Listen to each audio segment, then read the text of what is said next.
welcome to USA Global TV and Radio. I'm Dr. JACALYN KERBECK. I'm the president, founder, and chief listening officer here at our network, where we are 29 live shows strong.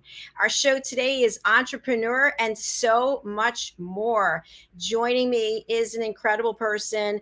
I really respect him and hold a safe place in my heart for him. His name is Justin MIRIGLIANI, and he's not only an entrepreneur, he is a human being who leads with his heart, and he's always out there helping other people, whether it's through his charity or just through the kind works that he does. Let's welcome him to the show. Hi, Justin. Hey, Dr. JACALYN, great to be back again. I can't believe it's in September now. I can't believe it either. When I was doing the promo for the show, I saw the last time you were here, I think it was August the 8th or something. I'm thinking, where does the time go? Please stop. Slow down. I know. We don't want to I stop. know. No, not Yeah. stop. Yeah, I never understood parents who would say, "Oh, I can't wait until September when my kids go back to school." I hate it. I want them home. I like Aw, being with the kids. So it's that's always so depressing. nice. It's Tell depressing to our me. audience a little bit about what it is you do and about your family, because we've had another show about taking a vacation as an entrepreneur. We discussed that you have gone on vacation. You love you love to spend time with your kids and with your family. Tell us about that over this past summer. Yeah, it's past summer, so it's amazing. You look back, it's like 5 weeks ago, so it seems like it was forever ago. But we took a trip to we went out to a place called Knoebels. It's a park, an amusement park out in north central Pennsylvania. So it's up near the Poconos. Just really had a great time there. And then we went to Hershey Park, where we go a lot. We have a season pass every year, and we go and um, the kids love the rides. My youngest, especially Rebecca, she is 11, and she is a roller coaster fanatic. I mean, absolutely loves not only riding the roller coasters, but she loves uh, thinking about designing them and learning about the history of roller coasters. It's really her thing. So I think she's going to be an architect and build roller coasters someday. But as a family, we go out to Hershey a lot, and we just had a great time. It was we spent about 5 days there. We rode the Pride of the Susquehanna, which is a boat that takes you out on the Susquehanna River, and they tell you a little bit about it, and it's just really neat. It's an old time boat, and it takes you back to like the 30s or 40s. It's really cool, and we just spent a lot of time going to when we weren't in the parks, going to the Hershey Museum and seeing the town of Hershey, Pennsylvania, which is really a nice little town. We went to the Turkey Hill Experience and made and ate tremendous amounts of ice cream. And that was one day that we spent there. So yeah, I mean, I really did forget about work those days. Did not do anything at all. Barely even looked at my email. I might have looked at email every third day, and I did that on purpose because I don't have a whole lot of time during the regular work year, which is for me all year long, to spend a lot of time. We try to spend time on weekends as best we can, but on top of my business, and my wife Amy, she's a school teacher, so she's got a little more time in the summer than I do. But now that she's back, it's really a lot going on. And besides our work, we have swimming 5 nights a week for my oldest daughter, Alexandra. We have softball several days a week, several nights a week for Rebecca. And then weekends, there are tournaments.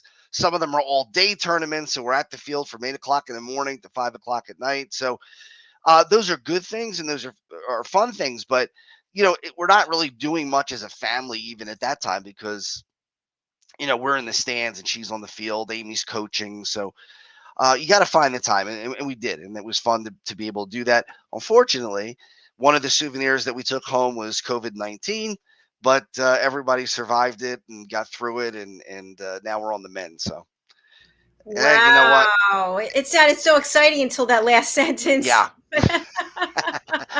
Yep. Within 3 days, everybody was coming down with COVID. So How severe were your symptoms? they weren't bad. I mean, it was more than a cold. And my main symptom was just being very tired. I was really tired. I slept one day, I think like 19 hours. I just was completely exhausted. Now my youngest Rebecca did not get it, or at least we don't know if she did because she never had any symptoms. But Amy had it. She had body aches and a lot of pain and wasn't feeling well, but that went away pretty quick. And then Alexandra had a fever one day, and then she got over it pretty quickly. So Well, you look good. You look well rested, and thanks. Yeah. yeah. So, our Thanks. topic today is something that you know a lot about. We're just going to talk at a high level and then drill down about soft skills versus hard skills. So, tell us, as an entrepreneur, the work that you do in this area. Well, when I first started training, I was a computer instructor, and that was really what everything was for me: Word, Excel, PowerPoint, Lotus Notes, Outlook, Microsoft Project, Visio, the Adobe product. So I did and still do teach mostly computer programs. And it was exclusively computer programs for a number of years. One of the hardest things that I've had in my business, one of the hardest things I've had to do or try to do is sell soft skills. Now, soft skills are different than the computer skills. When we talk about soft skills, we're talking about skills like time management, empowerment, giving and receiving positive and constructive feedback, um, conflict management, things like that. So they're not as tangible, I guess, as the computer skills are. If I teach you how to build a pivot table, you can then see if you know how to build a pivot table immediately. You can go and get a data set, build the pivot table, and there it is. It's tangible. You can see it. I mean, you can't touch it and feel it, but you can see it with your eyes. You can print it out if you wanted to, but it's there. It's tangible. And I think what a lot of companies don't understand is that the soft skills are actually much more important than the computer skills. The research actually shows that 75% of the success of an employee comes from the soft skills. And again, as a reminder, project management, conflict management, time management, empowerment, coaching for success, things like that. The skills that take work after it's done. A lot more work than just the computer stuff. Now, I'm not saying that the computer stuff isn't important, because if you need to build a pivot table for your job, then you got to know how to build pivot tables. That's obvious. If you need to know how to create documents in Word or presentations in PowerPoint, then yeah, take the classes. And again, that's where I make most of my money. The vast majority of the money that I make is on the computer courses. But I think it's time that that changes. I think that it's time that we get into a place where we put more value on the soft skills, because I think that's where we're missing the boat, especially when you talk about a younger generation that, and I hate to do this because I don't want to sound like the old guy who says, get off my lawn, you know? But I think that this generation is missing the boat when it comes to making a phone call, for instance. They're so into texting and so into the impersonal ways of communicating that I think we've lost a lot of the personality that we have in the way that we communicate to each other face to face. For instance, when I teach the giving and receiving positive and constructive feedback, one of the things I teach them is don't do it electronically, do it face to face. Go to that person. Hey, you did a great job of building this report, and we now can implement your changes for other reports that we build in the future. See, that's easy to do, right? And we don't do it. The research, again, I look into a lot of the research of these things and the psychology of it, and 98% of managers do not give positive feedback. I'm going to say that number again.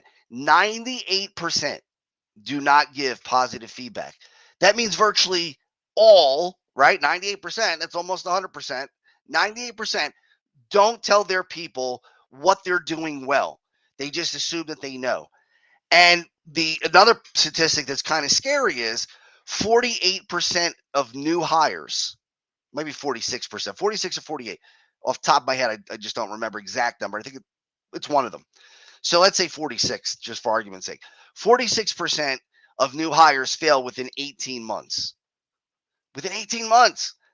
And the cost of turnover is so high. I mean, when you lose somebody, you got to go out and hire somebody else. So you have to go through the process of using a firm to help you find the candidate, or you have to go to job fairs. That costs money.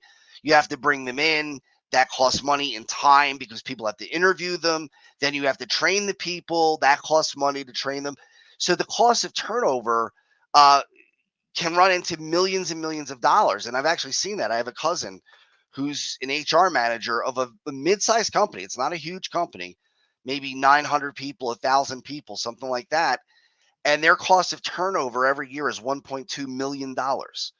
Now, what if you could cut that in half? What if you could cut it in half? What if you could cut it even more than in half? What if you could cut it by three quarters? And I think you can. I think it's doable. But the reason why this is happening, I'm not going to say I think, I know the reason why this is happening is people do not feel empowered in their job. They don't feel needed. They don't feel like they're part of the team because they're not getting that positive feedback. So they're yearning for it, and they're going to find it. No matter what business you run, you're not the only game in town. I don't care if you're Microsoft. I don't care if you're my company just for you. I don't care if you're Disney, IBM. People can find a job at another company. And the clients that I have right now are reaping the rewards. Um, I'm doing training for a bank in this area, in the Philadelphia area. And now they're no longer just in the Philadelphia area. They're going all over the place. They're going down to the Jersey Shore. They're going down south. They're going up north. And why are they growing? Because they are investing money and investing time in their people, in the soft skills. They have me training probably about 20 soft skills classes a year for them. Does it cost them money? Is it expensive to do? Yeah, I charge them a fair rate to do it, and it's not. I'm going to tell you right now, it's not cheap. It takes a lot of time and effort to build these courses, and there's a lot of value to them. But are they getting return on investment? Yeah, I can't give you a number, but I can tell you that it's many, many, many times what I'm charging them to do the classes. So my hope is that companies like this bank start to see the value in the soft skills and say to themselves, look, we need to really put a premium on this because again, they see the value of a word class or an Excel class or any other program that you can think of. But for some reason, it's taking forever to get corporate America and even probably, I would guess, in Europe to see the value in the soft skills. And I think that maybe now, maybe we're starting to see that the tide turn a little bit. Justin, you brought up really good points, and I can relate to what you're saying. When I was in my corporate career, I worked for a company where we sold employee recognition and sales incentives. And it was so interesting. Some of the biggest companies in the world going in to meet with C-level executives, and they're putting their money in manufacturing and R&D and inventory, but not in their people. Right. And the cost to replace someone, as you mentioned, is enormous. It is. So I think it's a matter of changing perspective about where we place our value, because if you don't have employees who are happy, if you don't have a culture that's in alignment with the vision of the organization, the vision and the mission, you're going to have what is happening all over today with this quiet quitting, where people are just sitting at their desk, checked out, not actually doing anything, getting the Right. paycheck. But you have found the recipe to turn this around. So congratulations on that. Thank you. Thank you. And it's not just me. I mean, there are so many people around the world that are looking into this, and it's growing, but it's so slow. It's amazing how you just they I don't know what it is. I guess again because maybe it's not tangible. Maybe they can't see it and feel it and touch it. It doesn't feel like that they're getting value for their money. But boy, in the long term, in the grand scheme of things, you will get return on investment dramatically beyond what you paid out. Well, you know what else I think it is, Justin, and we're both business owners, is you see the vision, you know where you were, you know where you are, you know where you're going, and you know why this is so valuable. And it's just a matter of getting people to change their mindset. I feel the same thing with this platform. I saw where we were, I saw where we are, I know where we're going. So I think it's just a matter of, again, putting it into what's the value for them, just again and again, what's the value for them. And I believe the tide will turn. Right. And the other thing too is, how do people enjoy this type of training? I think people do enjoy the soft skills training a lot more because we do implement, or I do implement, games and different types of team building type breakout sessions and things like that. Uh, but it's funny. I try to implement a little bit of music in it. Like when I have them doing some sort of an activity, I might play the Eye of the Tiger or something like that, just to kind of get them excited and pumped up. And you know, it's incredible how people look at different things. I'll get the evaluations at the end of the course, and I might get 15 people in the class, and 13 evaluations say, "Oh, I love the music. It was so great that you implemented the music into this. I love it." And then two of the 15 say, "There was too much music, and I wish you didn't use the music in the presentation." It's amazing how people see things differently, how they look at the same exact class, but look at it two different ways. And that's the same, I think, for these companies. You know, a company could look at it and say, well, this is silly stuff. He's got them playing games. That can't be of value. But what they're learning through these games is where they're getting the value, and also the team building, right? Um, it's like there's a story about a gentleman who went to an island, and he was working for a shoe manufacturer. And he goes to this island, and he calls back to the main office and says, "Forget it. This island is terrible. We're not going to sell anything. They don't wear shoes." And he leaves and goes home. And then there's another guy who goes there, and he calls back to his company. He says, "Oh my goodness, none of these people have shoes. We're going to make a killing here." It's the different mindset, right? One guy's looking at it like they don't wear shoes, so I guess we're dead. And the other guy's looking at it, "Oh my goodness, we have all these people with no shoes. We're going to make a bundle here." I I love think, that example. I love yeah, that. Yeah, it two, is. two, same scenario, two different ways to look at it. It's definitely all about perspective. It's like it'll be raining and someone will say, "Oh, this is a horrible day. It's raining." And I'll look at it and say, "Well, the flowers and the grass and the trees, they all need rain. So I'm grateful for Right, it." It's right, so, one other thing that we've spoken about many times on this platform, even here on this show, is about listening skills. And I just want to tie it to what you're talking about because I have the pleasure of coaching people on how to listen. And what I found is the younger generations, and again, not calling you out, but just saying, in my experience, it's hard to get them to even listen in a course about listening. So, I know. and for older people, we think we know all the soft skills. We think, oh, I've been doing time management, I've been doing this, and I've been doing that. But the truth is, that doesn't mean we're doing it effectively. That Correct. it could be that we learned something years ago and just picked out one piece of it. And I think these soft skills are important for everyone. And I believe that when you master these skills, it's something you can really be proud of because you can incorporate this through the rest of your career and even your personal life. Right. You can make yourself much more valuable Hmm. if you want to move up in your company, or if your company doesn't see the value that you bring, you can find another job at another company. And like you said, with your family, becoming a better listener makes you a better parent, makes you a better spouse, makes you a better son, a better husband, a better brother. I mean, whatever any part of your life. For sure. And I think just with the listening skills, it definitely differentiates you because we all know people who don't listen. We know that it's like, okay, I know she's not going to listen. Why would I bother telling her? And then we Right. know people who genuinely are fully present and listening. So tell us a little bit about what you and I talked about backstage about the opportunity to actually go on site and to coach people on these skills. Tell us about that. Yeah, so a lot of what I do is with the soft skills, I could tailor it to a virtual type of event. We could do a Teams event, and I could teach soft skills. But I much prefer to go to the location because a lot of the games that we play really require people to interact with each other physically.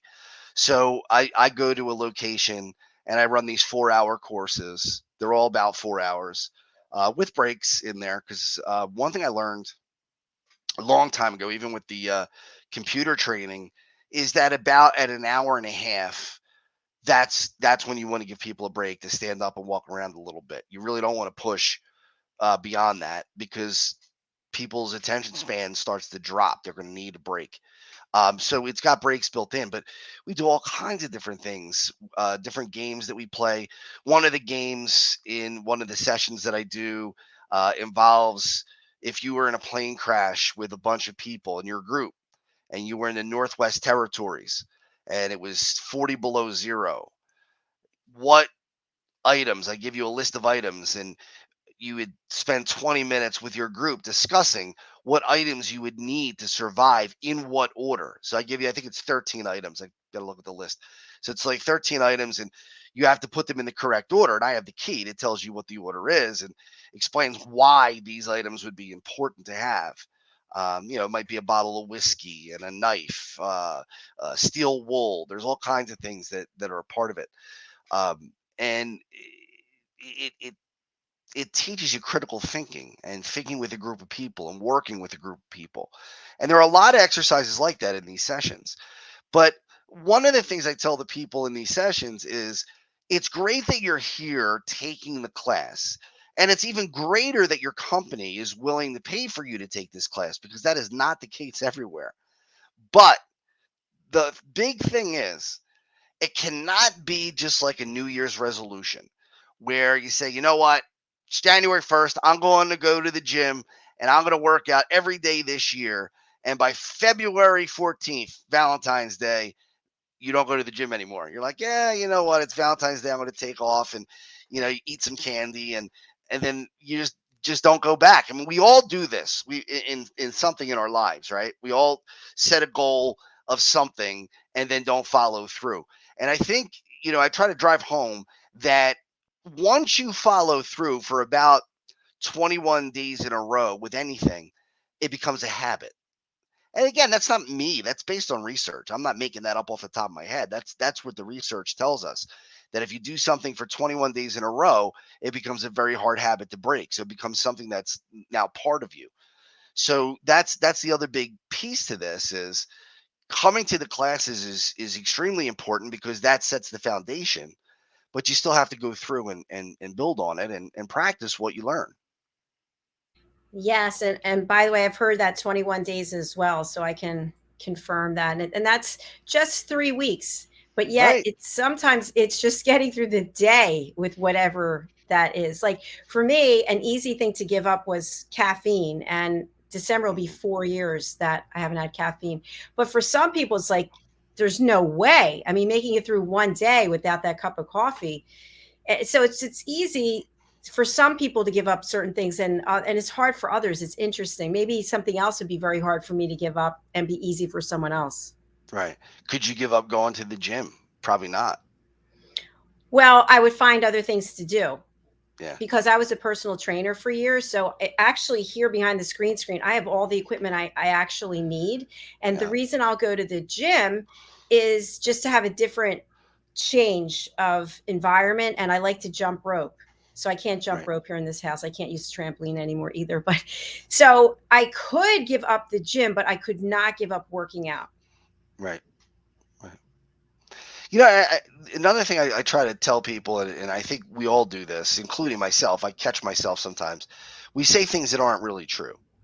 Like I seen today and yesterday people saying on Facebook, 9/11. We all have forgotten. It's a shame that everybody forgot. I don't know anybody. Anyone who was forgotten, who was around at that time, and even people born after my kids even think about it. Uh, Nobody's forgotten. I don't see that at all. But yet we say things like that. We make these stories up in our head that aren't really true. You know, here another one that I can think of is when somebody loses a loved one, they say, "Oh, it's 20 years later and it's getting harder." If you really stop and think about it, is it really harder? I mean, think about the day you lost that person. It hurt to breathe, right? I mean, you lost somebody you love so much, and it was agony, and it hurt to do anything. I mean, you couldn't eat, you couldn't sleep. It was just awful. Well, 20 years later, I got a feeling that you're eating and you're sleeping, and you may have moments of sadness. I'm not saying that that's not possible. But to say that it's worse later, time does heal. I mean, it just does. Uh, I'm sure there are people going back to 9/11 a year afterwards. We're still in a fog. Who lost loved ones, that not able to go on with life. But maybe 2 years later, 3 years later, all of a sudden they started to come back again. And again, we say things that just aren't really true. uh, if I go on vacation and it rains 4 out of 7 days and I come home and say the vacation was awful, well, okay, it rained 4 out of 7 days, but you had three of them that were really good, that were sunny. So was that awful? And the 4 days that it rained, maybe you played board games with your family and you laughed and you had room service and you watched a great movie and whatever. So even though it wasn't what you planned on doing and it wasn't exactly what you wanted to do, you wanted to go out and hit the beach or whatever, you still had fun. It wasn't awful. So I think we lie to ourselves sometimes and say things that aren't true, and then actually believe it. And that's with the soft skills, we talk about things like that, how to get out of that, how to not tell yourself things that just aren't true. Great points, Justin. And I know I've heard so many times over the years from people, how was your vacation? It was horrible. It rained the whole Right. time. Did it really rain the whole time? Well, actually, it didn't rain the whole time. It's like, but they really believe that it rained the whole time. And Right.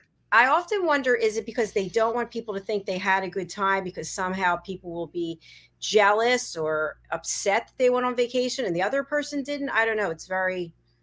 We could dig deep into that one. Yeah. But that's again, with these soft skills, it's a mindset. It's how you look at things. Going back to that story I told you before about the shoes, right? Looking at scenarios and deciding which way you want to look at it. You can look at it either way. You can be the pessimist and look at it, and I'm guilty of that myself sometimes. Even though I know better, and that's one thing I stress to my students. Just because I teach something doesn't mean that I always practice what I preach, but that doesn't mean it's not good advice. So, you might say, well, you might look at me and try to catch me doing something that I shouldn't do. I took the elevated listener class with Dr. Jacqueline.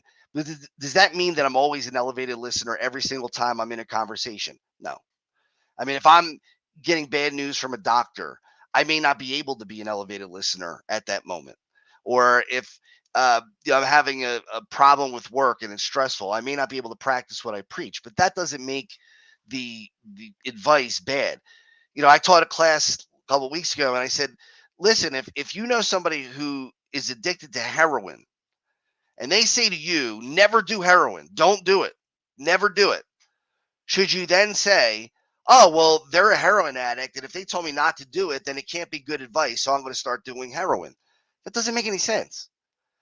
Or a smoker, if a smoker says to you, don't smoke, it's dangerous, but they smoke, that doesn't mean the advice is bad. It's coming from a flawed source, but that doesn't mean that the advice itself is wrong.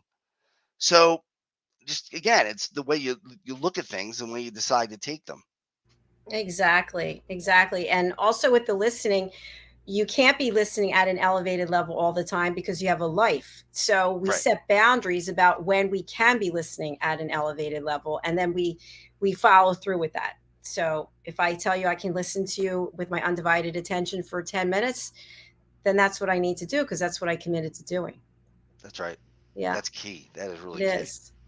So Justin, we're actually at the end of our show and you have a show coming up right after this. Tell folks about that. Yeah, so we're going to talk about project management, one of the most important things that people do in business, and also how it integrates with Microsoft Project. It's a program that I've taught now for 23 years. It is unbelievably sophisticated. It's incredible. You can track projects in Microsoft Project all the way down to the minute, really. If you want to track projects minute by minute, it allows you to put in your tasks and your resources, link them together. It calculates the cost based on the resource rates and other factors.